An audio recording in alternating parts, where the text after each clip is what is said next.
La voz de los protagonistas. Contacto telefónico. Le agradecemos mucho a Ana Cristina Ruelas, directora de Artículo 19, que nos tome la llamada y que podamos conversar con ella en el marco de la celebración del Día de la Libertad de Expresión. Muchas gracias por estar con nosotros en Contexto. Le saludamos con gusto Juan Ceballos y una servidora, Marcela Pámanes. ¿Qué tal, Juan y Marcela? ¿Cómo están? Muchas gracias por la invitación y gracias a su audiencia. Pues muy importante escuchar la voz en un día como hoy del diagnóstico que hace Artículo 19 de las condiciones con las que se ejerce el periodismo y la calidad de la libertad de expresión que se vive en el país.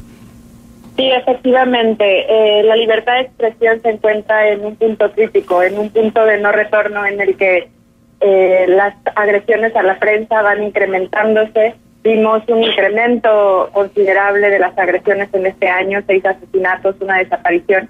Pero además, en el fin de semana durante las elecciones también se documentaron 16 agresiones contra la prensa. Es decir, no se está permitiendo a la prensa elaborar o ejercer su trabajo para procurar una verdadera democracia. Nosotros necesitamos más información. Y en un proceso electoral al que nos enfrentamos en 2018, no podemos darnos el lujo de estar desinformados. Necesitamos información plural, independiente. Y esta situación pues es alarmante, porque lo que estamos viendo es que estas agresiones están convirtiendo a la propia prensa en el mensaje, más allá de ser el mensajero. Y esto es algo muy preocupante porque, como te digo, no se puede hablar de democracia cuando tenemos a los periodistas contra la pared sufriendo este tipo de agresiones. Claro. En un país donde hay una polarización marcada, donde hay los buenos, los malos y no hay grises, donde hay quienes están juzgando lo que hace el otro y no lo que se hace de manera individual. En un país donde pues la posibilidad de que te restrinjan presupuestos para publicidad, a pesar de que tienen la obligación las instituciones de ofrecer la máxima publicidad, y lo usan como moneda de cambio de si estás conmigo, si no estás conmigo estás contra mí. ¿Cómo se puede ejercer la libertad de expresión si no podemos perder de vista que las grandes empresas de medios de comunicación que manejan de una manera muy importante la opinión pública se mueven en esos terrenos?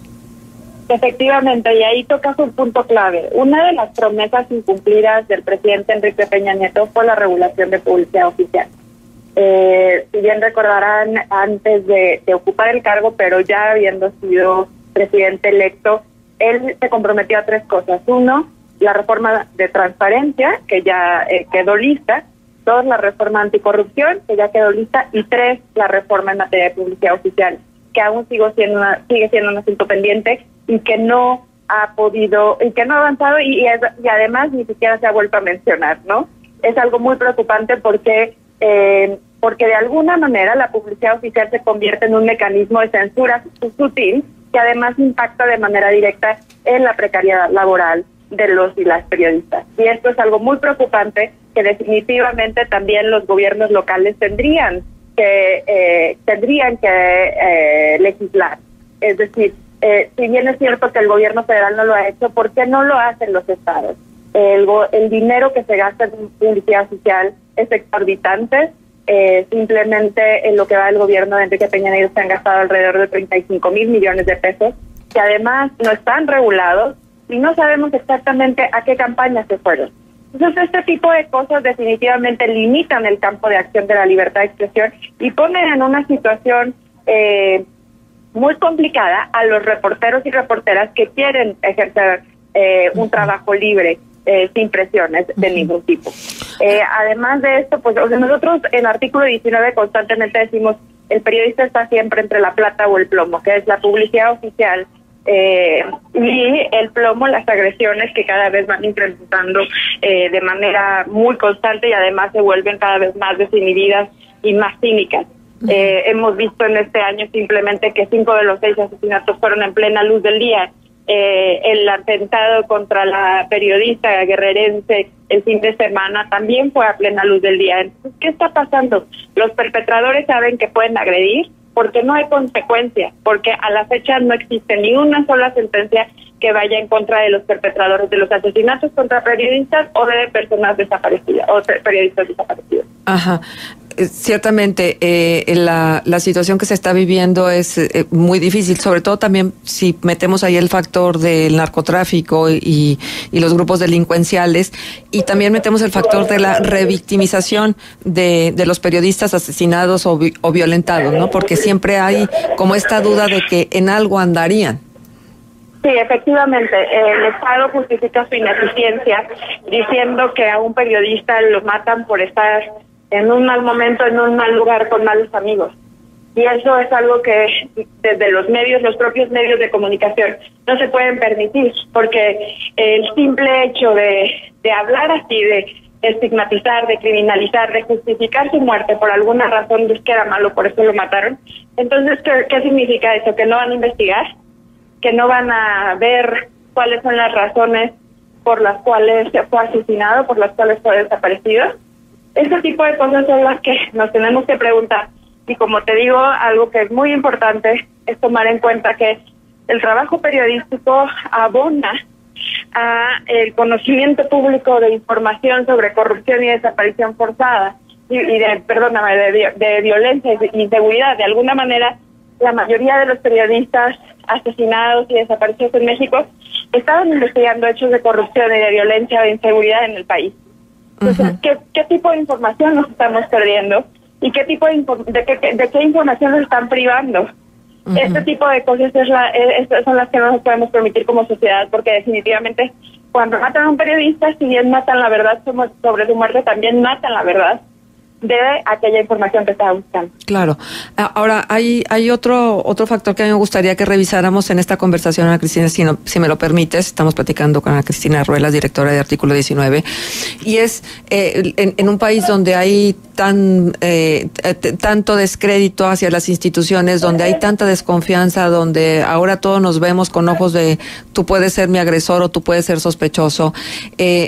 ¿Cómo restituir la confianza en el trabajo periodístico y dejar de lado pues todas estas observaciones que las redes sociales además no dejan títere con cabeza? La verdad es que agarran parejo y ponen a dudar a todos de todos.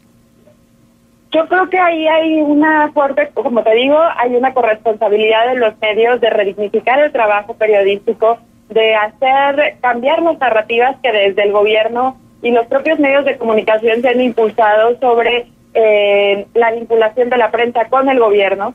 Y también es importante decir que el trabajo periodístico de investigación, el trabajo periodístico libre, etcétera, ha hecho y ha permitido a la ciudadanía darse cuenta que los propios periodistas pueden llegar incluso más lejos en sus investigaciones que la propia Procuraduría General de la República o las fiscalías estatales. Muchas veces los propios periodistas son quienes otorgan las pruebas o son los que propician el inicio de investigaciones. Y esto es algo que no podemos dejar de atesorar y que no podemos dejar de ver, porque definitivamente ante la crisis institucional requerimos una prensa que se convierta verdaderamente en una oposición. Veamos un ejemplo en el caso de Estados Unidos, en el que el presidente Trump no puede hacer nada sin que la prensa le cuestione lo que está haciendo. Creo que lo que necesitamos aquí es exigir resultados. No basta con que el presidente haya salido junto con todos los gobernadores a decir que va a garantizar la libertad de expresión. Necesitamos verlo, necesitamos resultados, necesitamos personas sancionadas por los delitos contra la prensa, necesitamos ver que efectivamente hay consecuencias por agredir a la prensa y como mencionamos al principio, definitivamente necesitamos que de una vez por todas se regule la publicidad oficial. Sí, eso sería conveniente. Ahora déjame preguntarte algo que tiene que ver con el ejercicio del periodismo y el hecho de ser mujer, porque se habla mucho de que con los niveles de violencia que hemos alcanzado, los feminicidios y tal, también han sido parte como de este escenario tan difícil que nos ha tocado vivir. ¿Hay implicaciones de género en el ejercicio del periodismo? Bueno, efectivamente lo que hemos visto es que la violencia contra la prensa se ejerce tanto en la vida online, en internet, como en la vida offline. Y la realidad es que cada vez más, cuando una periodista mujer, una comunicadora, empieza a comunicar o a través de las redes sociales o empieza a participar en el espacio de Internet, empieza a recibir una serie de agresiones con connotación de género muy importantes.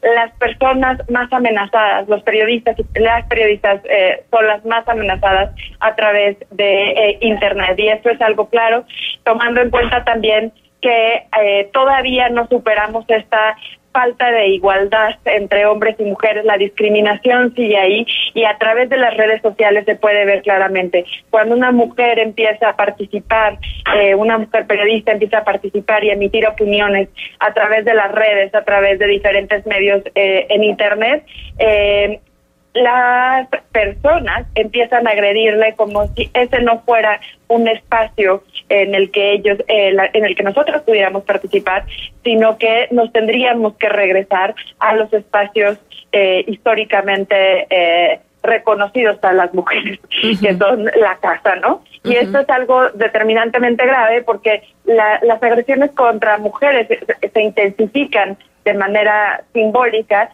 a través de las redes, también tomando en cuenta que pues en muchas ocasiones pues incluso te llegan a ir en contra de tu familia, de tus hijos, de las personas que más quieres, y esto es algo que pues significa la autocensura, que provoca el silencio y que sin duda pues genera un miedo, porque en México sabemos que cualquier amenaza puede convertirse en una realidad.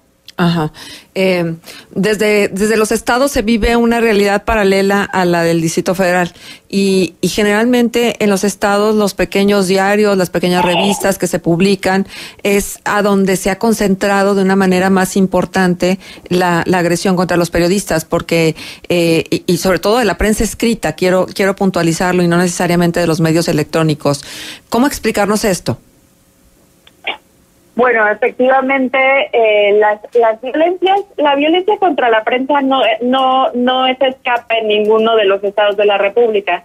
Ciertamente, la violencia física, la violencia que más lesiona es en contra de los periodistas de los estados. Y esto deriva, pues, de la falta de justo de los altos niveles de impunidad que permiten que los propios perpetradores, que en este caso en su mayoría son agentes del Estado, puedan pasar flagrantemente y seguir agrediendo a la prensa. Que hay que tomar en cuenta que la mayor amenaza contra la prensa es el Estado. De las 426 agresiones que documentó Artículo 19, el 53% son agentes del Estado, y de esos la mayoría son agentes estatales y agentes municipales. Es decir, los agentes estatales y municipales, no así los federales, no tienen ningún incentivo negativo, dada los altos niveles de impunidad, para no seguir agrediendo a la prensa. Entonces, el problema aquí radica en que el Estado no se está investigando a sí mismo y ni siquiera está reconociendo que son ellos mismos los que están agrediendo. Si bien es cierto que en muchas ocasiones estos agentes pueden estar coludidos con algunos entes del crimen organizado, lo cierto es que operan bajo anuencia del Estado y de esa manera es que se tiene que investigar.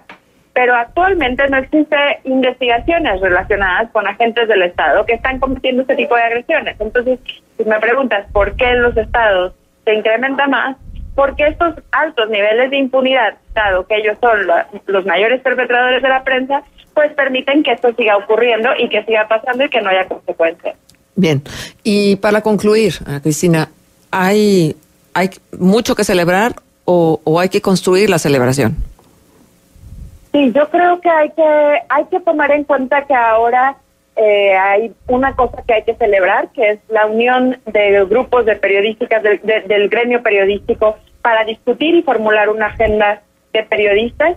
Creo que esta agenda permitirá ver la ruta de acción que se le va a exigir al gobierno que cumpla y al próximo gobierno que atienda.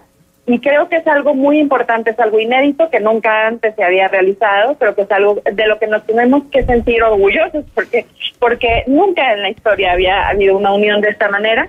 Y creo que también hay que seguir exigiendo. Creo que la situación no es menor, creo que, como te digo, estamos frente a la posibilidad de olvidarnos de la palabra democracia en México, porque no puede haber democracia si no hay libertad de expresión, y ahora no hay libertad de expresión en México. Ajá. Y bueno, para terminar, esto que nos dicen, ¿por qué no hablan del espionaje y de las presiones que ejercen contra los periodistas, de los periodistas que luego se suman a los equipos de campaña, a los equipos de los políticos, y que luego la política los seduce por las dádivas que les ofrecen? ¿Por qué no hablan de esto? Los periodistas no son blancas palomas, los periodistas son seres humanos exactamente iguales que ustedes y que yo. Sí, efectivamente. No hay blancos y negros, como empezamos diciendo. Definitivamente tiene que haber controles, y como dijimos desde el principio, uno de los grandes controles en estas reformas de medios tiene que ver justo con la publicidad oficial. Otra cuestión que es importante es no permitir el cambio, la regresión que se está planteando para el derecho de las audiencias. Requerimos que exista la posibilidad de saber qué información está pagada, qué información no, para que entonces podamos tener la oportunidad de tener mayor información. Bien, gracias Ana Cristina por estar con nosotros en este espacio de Contextos en La Laguna, en Torreón. Gracias. Muchísimas gracias, Marcela y Juan. Hasta luego. Gracias, Ana Cristina Ruelas, directora de Artículo 19.